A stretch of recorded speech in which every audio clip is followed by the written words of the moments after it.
Hi everyone. In this lesson, we're going to look at a few applications of differential equations. Now the first application that we're going to look at is known as exponential growth and decay models. So this is a very common introductory model that you'll see in your biology, chemistry, physics courses. So for this setup, what we have is we have a variable y that is measuring the quantity of something. And our independent variable is going to be t. Now we suppose that the rate of change of the variable y is proportional to the value of y itself. And if t is the independent variable, then we can write this statement like this right here. So here's the differential equation that models this statement. So we say that the derivative of y is equal to k times y of t, where k is known as your constant of proportionality. So that is a fixed constant depending on the problem situation. And so this is simply saying that the rate of change of y is proportional to whatever y is at some time t. And this is a very common differential equation, and we'll look at a few applications below. Now, first of all, let's take a look at this theorem that tells us what the solution to this differential equation is. This is a fairly easy differential equation to solve. So, the general solution to this differential equation is simply given by this. It's given by y equals c e to the k times t power. That's your solution to this differential equation, where c is some arbitrary constant. It can be anything. Now it's very easy to verify that this is a solution to this differential equation. Let's just do that right here, and then we'll go through the proof of this statement down here. So if we take that, you see, now the c and k are constants. K is your constant of proportionality. If we differentiate this, notice that, and when we differentiate this, remember we have to use the chain rule, so we have to think of this as being u. So right here is the derivative of y with respect to u. Then we have to multiply by du dx, and that's going to give us k. And we see that this is indeed equal to k times y. Okay, so that shows that this is a solution to that differential equation. Now also, if you're given the initial value problem, so here you have your differential equation, and you're given an initial condition like y when t is equal to 0 is some given value c0, then the solution to your differential equation, to the initial value problem rather, is this, where that c0 is the specified y of 0 value. Okay, and it's easy to see that this is going to be a solution to the entire initial value problem here, because we already know that this will solve the differential equation from what we did right here. And also notice that if we evaluate y of 0, notice that we get c0 times e to the 0 power if I put 0 in for the t, and e to the 0 is just 1, so we get back c0. So you see, this satisfies both the differential equation and the initial condition. Now, this initial condition, it has to be when t is equal to 0. Okay. Now let's take a look at the proof of part A. It's fairly easy to prove that. So down here in your notes you'll find the proof. So quite simply we want to solve this differential equation. Now keep in mind the y is a function of the independent variable t. So we want to solve that. So what we do is we just do separation of variables here. So if you look over here, we write the y prime as dy dt, and that's equal to k times y. Now we just multiply the dt over to the other side and divide the y underneath the dy, and you end up with this. Now you see here all your variables are separated. You have y's and dy's on the left. You have only t's on the right. Remember that k is a constant. And now you can integrate each side. So here we integrate. Antiderivative of 1 over y dy is the natural log absolute value of y. Antiderivative of a constant with respect to the variable t is k times t plus an arbitrary constant c. Now what we want to do is we want to take this equation right here that is a solution to our differential equation here. But we want to try to write y explicitly as a function of t. So you take e to both sides here. So you take e to the ln absolute value y, and that's going to equal e to the kt plus c. Now remember, e to the natural log of anything is whatever is in your natural log there. So e to the ln of x would be just x. So e to the natural log absolute value y is going to be absolute value y. And we can split this up using properties of exponents like this. So it's just e to the c times e to the kt. Now this is just going to be another arbitrary constant because the c is an arbitrary constant. So we can replace that with a capital C like we have right here. Now we have the statement that absolute value y equals c e to the kt. So remember, if I make the statement like absolute value x equals, say, 2, that means x is going to be plus or minus 2. So we can get rid of the absolute values here by just taking plus or minus the right-hand side. But remember, c is an arbitrary constant, so plus or minus c an plus or minus an arbitrary constant is just call it another arbitrary constant, and you get this as your solution to the differential equation. So that's a proof of it, that the solution to this differential equation is indeed c e to the kt. Okay, and then of course if you wanted to prove that this is the solution to your initial value problem with that initial condition, what you would do, and that's what we have down here, I'll just put it right here, you would just take your solution and let's just say, remember y is a function of t here. Now we want y of 0 to equal some fixed value that we are given. And so if we put 0 in for t and we set all of this equal to c0, we get that. Now putting the 0 in for this t right here, I get c e to the k times 0 should equal c0. And of course all of this, e to the 0 power is just 1. And you get that c is equal to c0. And so there you go. The solution to this entire initial value problem right here is this.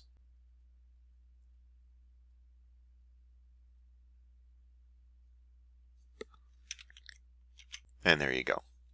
So you just put the c0 in place of the c.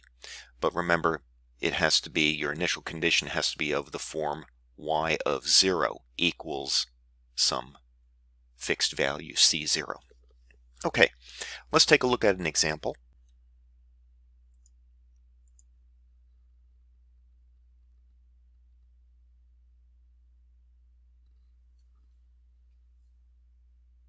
So this is a radioactive decay problem. This is a very common example for this type of model.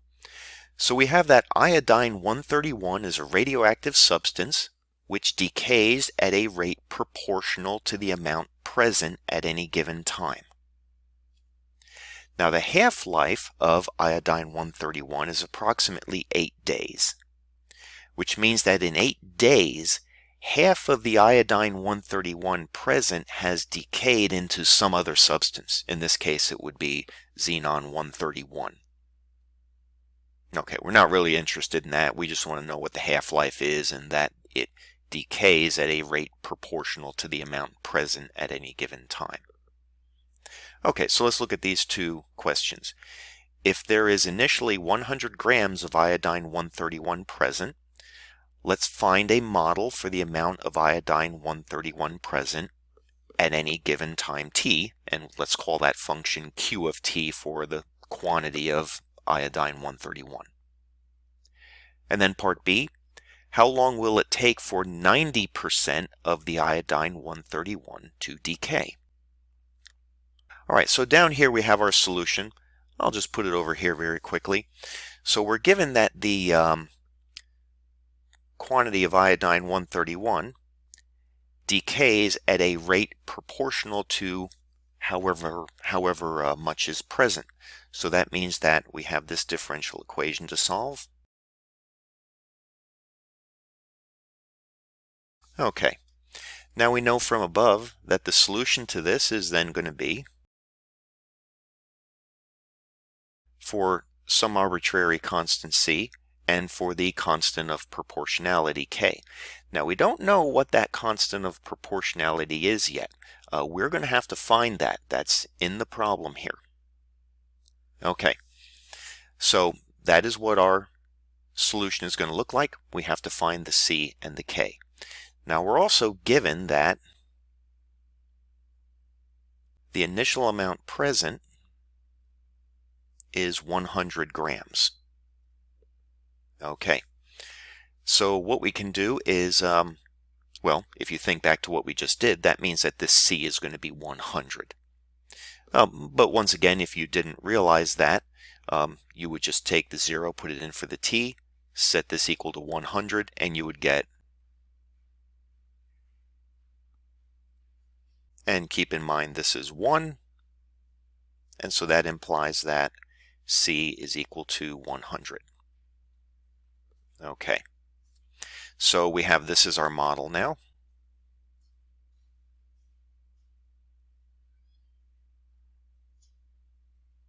Now what we have to do is try to find the k. Now that's going to come in from the fact that the half-life is 8 days. So we're also given that in 8 days, the amount present is going to be 50.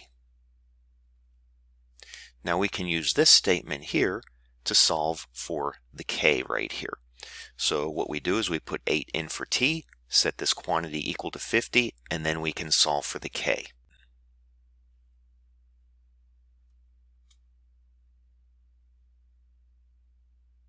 And then that tells us that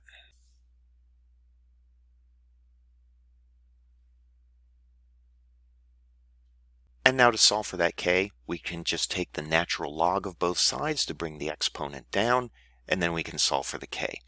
So that tells us that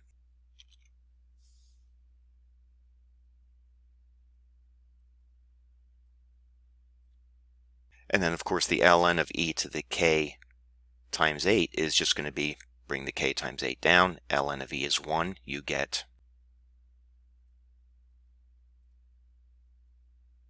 solving for the k,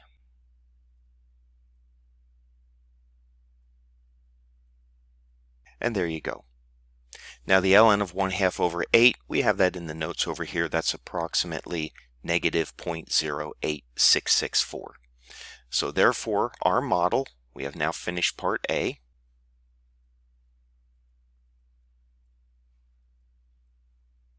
And if we want to leave the exact value in, we could just write it as e to the ln of 1/2 divided by 8 times t. Or you can put the negative 0.08664 in there. Okay, so now that's our answer for part A. There you go. So you notice in this problem we had two constants to solve for, the c and the k. The c came from the initial condition, that q of 0 was 100. The k came from the statement about the half-life of this substance. Now let's take a look at part B. How long will it take for 90% of the iodine 131 to decay? All right, so for that one, what we have to do is just set our Q of T equal to 10. That's 10% of 100. So now for part B, 90% of the iodine 131 will decay. That means that we will only have 10 grams left. And so what we do is we just set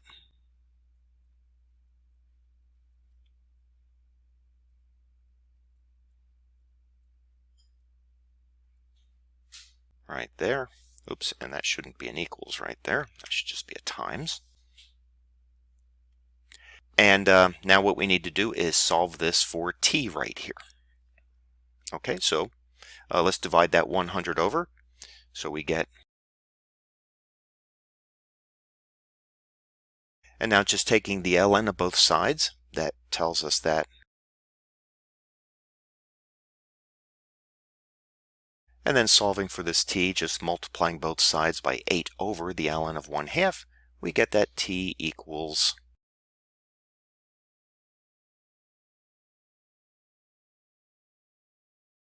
and there you go.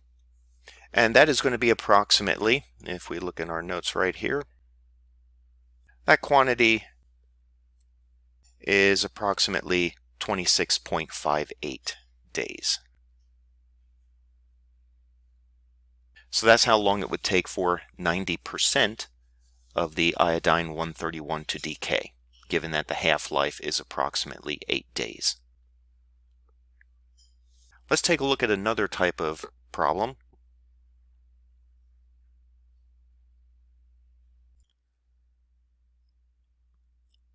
Now here we have an example illustrating Newton's law of cooling. Now Newton's law of cooling makes this statement. It says the rate of change in the temperature, call it Y, of T of an object is proportional to the difference between the object's temperature, Y of T, and the temperature of the surrounding medium, call it M. So the temperature of your surrounding medium has to remain constant. That's going to be a constant, that M right there. So then this statement can be modeled by this differential equation.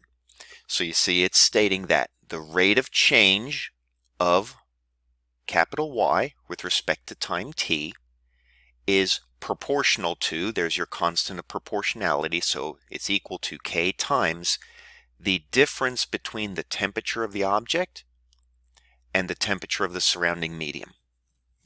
Now this should make sense if you think about it. For example, say you take a thermometer. So you take a thermometer here, and say that thermometer is currently at, say 100 degrees Celsius. Okay, so it's might be up here around 100 degrees Celsius. So right there's your bar indicating the temperature. And you take that thermometer and you dip it into a bath of ice water, say. All right, so you got some ice water here, right? Now that ice water, say, is at 0 degrees Celsius. So 100 minus 0, well, it's going to be 100, of course, fairly, large number. You would expect that this thermometer would drop very rapidly at first. Okay. Now, once a thermometer gets down close to 0 degrees Celsius, then, say it's at just 5 degrees Celsius when the red line is down around here, say, like around 5 degrees, you would expect it to not really drop that rapidly. Okay, it's still going to drop, of course, but not as rapidly as it would up here, okay, when it was initially 100 degrees. So you notice if we look at 100 minus 0, okay, that's going to be 100. So your rate of change there is going to be larger than when it's at 5 degrees, because 5 minus 0 is only 5. Okay, so, when the thermometer is 100, dy dt, we don't know what K is, but say, just for sake of argument, that K is 1. So initially it would be 100. That's your rate of change, fairly large rate of change. But then once it gets down to 5, dy dt is only going to be 5, so a much smaller rate of change. And that is to be expected. It makes sense. Okay, so that is Newton's law of cooling. Now let's take a look at an example. Now here we have a thermometer type problem, in fact. So we have a thermometer is moved from indoors where the temperature is 70 degrees Fahrenheit. Now this problem uses Fahrenheit instead of Celsius. So it's moved from indoors where the temperature is 70 outside where the temperature is only 10 degrees Fahrenheit. Now after 5 minutes we're given that the thermometer reads 15 degrees Fahrenheit. We want to find the reading of the thermometer after 10 minutes. Okay, so what we have to do here first of all is we have to find that function y of t that models the temperature of the thermometer. So y is going to be the temperature of the thermometer and t is going to be our time. And we need to find this function.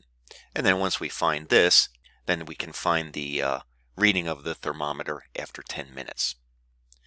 So to find this function, we have to go back to Newton's law of cooling. So right here we have the statement of Newton's law of cooling. dy dt is k times y of t minus 10.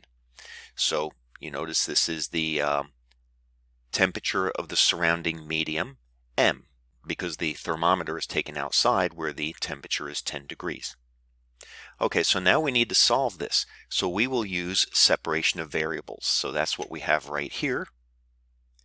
You see, we simply divide the y minus 10 under with the dy. We move the dt over to the other side and we obtain this. So dy over y minus 10 equals k times dt.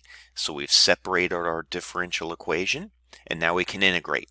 So that's what we have right here.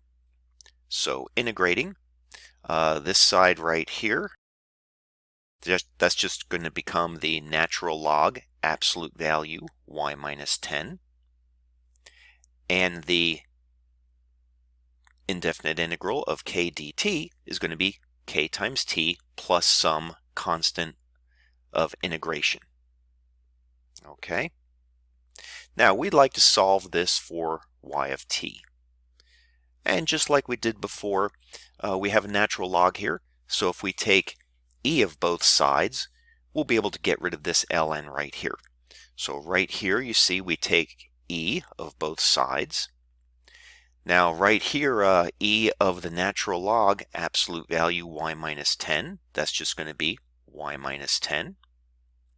And then right here, e to the kt plus c, you see once again we separated that out as e to the c times e to the kt, right, using rules of exponents. And this e to the c power is just an arbitrary constant, so replace it with c. Get rid of your absolute values by doing plus or minus. Now this is another arbitrary constant, just call it capital C again. And so at this step right here, I'll just write another line right here. We have y minus 10 equals c e to the kt. Take the 10 over to the other side, and we obtain this. Okay, so there is the solution to this differential equation. So now we know that. But we have to solve for the c and the k. So to solve for the c and the k, we use these two initial conditions. Now where do they come from? Well, if we look back at the problem here, it says that the thermometer is moved from indoors where the temperature is 70 degrees. So that's the initial temperature of the thermometer. So y of 0 is 70. And the problem also says that after 5 minutes, it reads 15 degrees Fahrenheit. So that means that y of 5, if t is in minutes here, y of 5 is 15. So now you see we have two initial conditions, we have two unknown constants, and so these two equations will allow us to solve for the c and the k. Now, first of all, the first equation here, y of 0 equals 70, what we need to do there is put the 0 into the t right here, and 70 in for the y, and what we get is this equation right here. So then remember, e to the k times 0, you see t is 0 there, this is going to be 1, and we end up with the equation that, I'll just put it right here, c plus 10 equals 70, and so that tells us that c is 60. So there we go. So now we know that y equals 60 times e to the kt plus 10. Now we still need to solve for that k right there. Okay, so let's go down here further in our notes, and we'll use this equation right here to solve for that k. So now right here, once again, that's our equation so far. We want to solve for that k. We are told that y of 5 is 15. So putting 15 in for the y, 5 in for the t, we end up with this equation right here. And now we want to solve that for the k. All right, so let me just elaborate a little bit, put it right here. So we have 60 e to the k times 5. Right, and then just solving that for k, take the 10 over, divide by 60, we end up with, okay, now we want to solve for this k, so what we do is we just take the ln of both sides to get that k times 5 out of the exponent. Right, we just take the ln of both those. Well, technically we would have the ln of the middle term here too, but we're just going to use these two right here. And then what we get is k times 5, divide the 5 over, and we obtain that k is 1/5 ln of 1/12. And in our notes here, that is approximately negative 0.4969. And so there we go. Now we finally have a model for the temperature of the thermometer. Right there it is.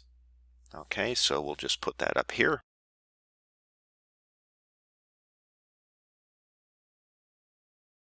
All right, so there is our model for the temperature of the thermometer after time t, where t is in minutes once again. And now we, for the other part of the problem, we wanted to find the temperature after 10 minutes. Well, all we need to do is put 10 in for that t right there, and then just evaluate the expression. Okay, so then y of 10, if you put 10 in for that t right there, you'll end up with 10.4167 degrees Fahrenheit. And so that's what your thermometer would read after 10 minutes.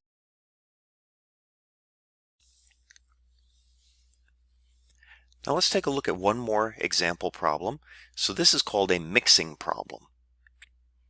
So for this example, we have a large mixing tank holds 300 liters of water, into which 10 kilograms of salt has been mixed. So it's a brine solution. Now pure water is pumped in at the rate of 3 liters per minute. And as the water is being pumped in, the solution is well stirred and then pumped back out at the rate of 3 liters per minute. Let's determine a differential equation that can be used to model the amount of salt, call it A of t, in the tank at any given time t, and then we want to solve for the A of t function. All right, so over here we have a diagram. So here is our mixing tank. We have 300 liters of water in it. And at any given time t, we are going to have A of t kilograms of salt in the tank at time t. Now we want to find the function A of t. Okay. Also note that initially 10 kilograms of salt is mixed into the tank. So A of 0 is 10. So take note of that also. That's going to be an initial condition for our differential equation. Okay, now at the top here, we have water is being pumped in at the rate of 3 liters per minute. Now that is pure water, so it contains 0 kilograms of salt. So we have 0 kilograms of salt per minute going into the tank. So there is no salt going into the tank each minute. Now the solution is well stirred and then pumped back out at the rate of 3 liters per minute. Now let's take note how many kilograms of salt is contained in each liter of water in this tank, because we want to determine how many kilograms of salt are leaving the tank each minute. Okay, so if we have 300 liters of water in here and we have A of t kilograms of salt in total, then each liter of water will contain A of t divided by 300 kilograms of salt. Notice that the units associated with this quantity is kilograms per liter. Okay, so this is how many kilograms of salt is contained in each liter of water in the tank. Okay, now the water is leaving at the rate of 3 liters per minute. So if we multiply 3 by this number, by this quantity, that will tell us how many kilograms of salt are exiting the tank each minute. So we take 3 times A of t divided by 300. Now that's going to have units of kilograms per minute. Okay, just take note how the units work out. The 3 has units of liters per minute, so if I take liters per minute and I multiply that by A of t over 300, which has units of kilograms per liter, notice that the liters cancel and I'm left with units of kilograms per minute. So kilograms per minute, that tells us how much salt is leaving the tank each minute.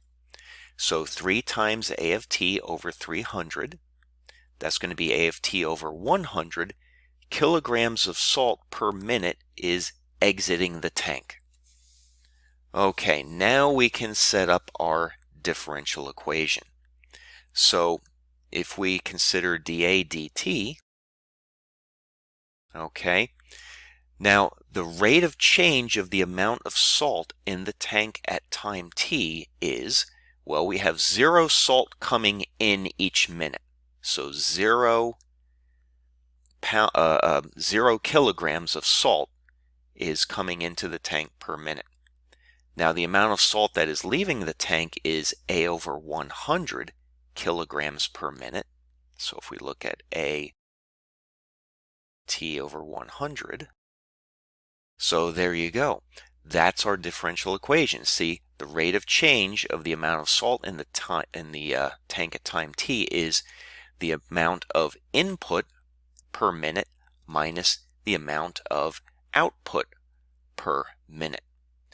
And so that's how we obtain this equation, by looking at how many pounds of salt is coming into the tank at each minute minus the amount of salt that is going out of the tank each minute. Now we just need to solve this differential equation. Oh, and let's also note that our initial condition here is A of 0 equals 10 kilograms. Okay. So we need to solve dA dt equals negative 1 over 100 A. Now, this is a differential equation that we had considered previously. We can solve it anyway if you forgot that the solution is going to be C e to the kt, where k is negative 1 over 100 in this case. So if you separate out the variables here, you get dA over A equals negative 1 over 100 dt. And then integrating each side, okay, we obtain that the natural log absolute value A equals negative 1 over 100 plus t times t plus c, right? And then that tells us that if we take e of both sides, like we've done previously, that tells us that the absolute value of A equals e to the negative 1 over 100t plus c, and we can write that as, there you go, we'll just write it like that. This is an arbitrary constant, call it c. Okay, and then remember the absolute values, we can write this as A equals plus or minus this quantity, and the plus or minus gets absorbed into that constant c. So let me move this up here. So we obtain that A of t equals c e to the negative t over 100.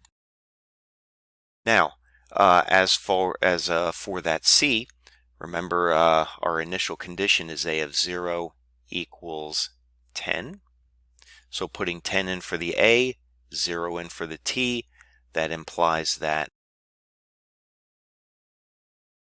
and e to the 0 is 1, so c equals 10. And so we obtain the solution, A equals A of t equals 10 e to the negative t divided by 100. And there we go. There is the solution for the amount of salt in the tank at any given time t.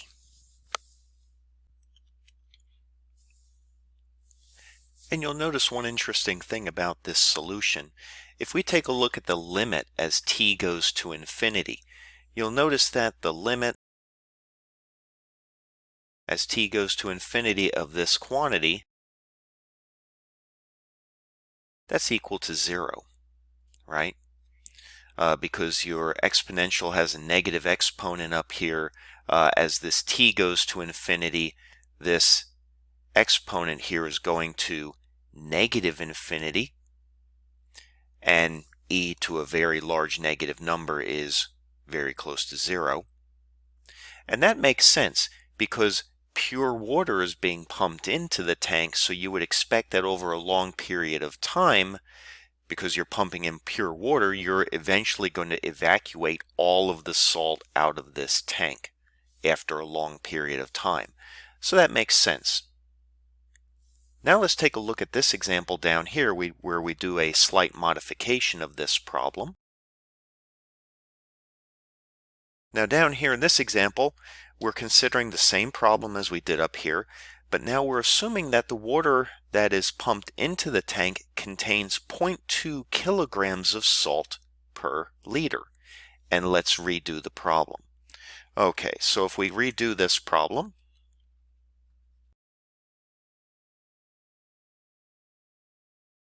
what we have to change here in our differential equation that we're going to have is we have to change the input. So we have 3 liters being pumped in. Now each liter contains 0.2 kilograms of salt. So if I take 3 times 0.2, that tells me that each minute I have 0.6 kilograms of salt entering the tank each minute, right? Okay. So once again, 0.2 kilograms of salt per liter. I have 3 liters going in each minute. So if I multiply this by 3, that tells me that I have 0.6 kilograms of salt per minute going into the tank. Okay. And once again, you could keep track of units there. If I take 3, that has units of liters per minute. And say each liter contains 0.2 kilograms of salt. So if I multiply that by units of kilograms per liter, notice the liters cancel, I get kilograms per minute. So that's how your units become kilograms per minute. Okay. So all we have to do is change our differential equation here. So the rate of change of the amount of salt in the tank at time t is going to be the input minus output rates. Now the input rate, instead of being 0, it's now going to be 0.6. So we have 0.6. Now this is the differential equation that we want to solve. Okay, now to separate the variables here, I recommend doing this. Factor out the 100 out of here. In fact, it's actually easier if we were to have a positive here. So we're going to factor out a negative 1 over 100 out of here. You'll see why in a second. So if we write this as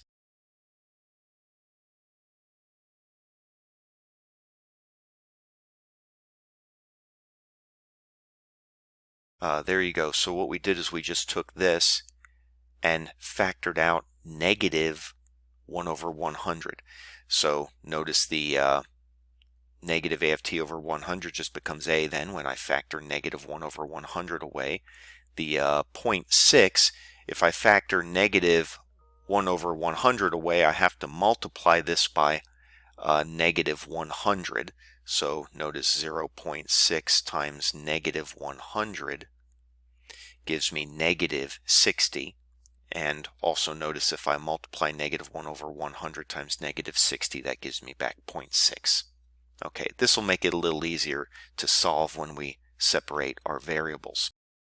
So now taking this differential equation and separating the variables, we get dA.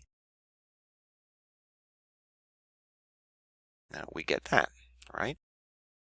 Now we can integrate each side. Okay.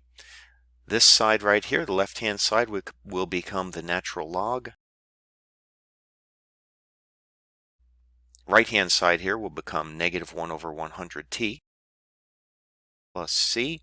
And now once again, if we take e of both sides, that'll tell us that, give us this, right? That c is really e to the c power. Just create a new constant there like we've done before. Getting rid of the absolute values, we can absorb the plus or minus into this constant c, and we obtain that a equals, and there we go. That's our solution to this differential equation up here. Now, we need to solve for that arbitrary constant. Well, our initial condition is a of 0 equals 10. Okay, so if I put 10 in for the a, 0 in for the t, we get that. And that tells us that c equals negative 50. Okay, so here is the solution to our differential equation. Let's just put it up here. So we get that.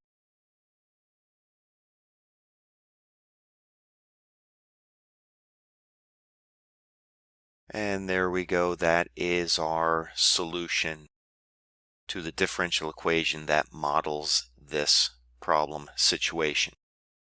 Okay, now take one note of something here. If I look at the limit as t goes to infinity, just down here, note that the limit as t goes to infinity of this quantity, well, as t goes to infinity, this term right here is going to be going to 0 because e to the negative t over 100, that exponent is going to negative infinity. E to the negative infinity is a very, very small number, very close to 0. So this term is going to be going to 0, we end up with 60. Okay. Now, that 60 makes sense because if you look at the initial problem setup over here, the water that's coming in contains 0.2 kilograms of salt per liter. So if I have 300 liters in the tank, eventually, after a long period of time, you would expect the water in the tank to contain the same amount of salt per liter as the input contains. So if the input contains 2 kilograms of salt per liter, after a long time, you would expect each liter in here to contain 0.2 kilograms of salt per liter. And if we look at 300 times 0.2, well, yeah, we get back 60, which is exactly what we have in the limit as t goes to infinity up here. And so there you go. So that's how you solve that example. And that concludes this video about some applications of differential equations.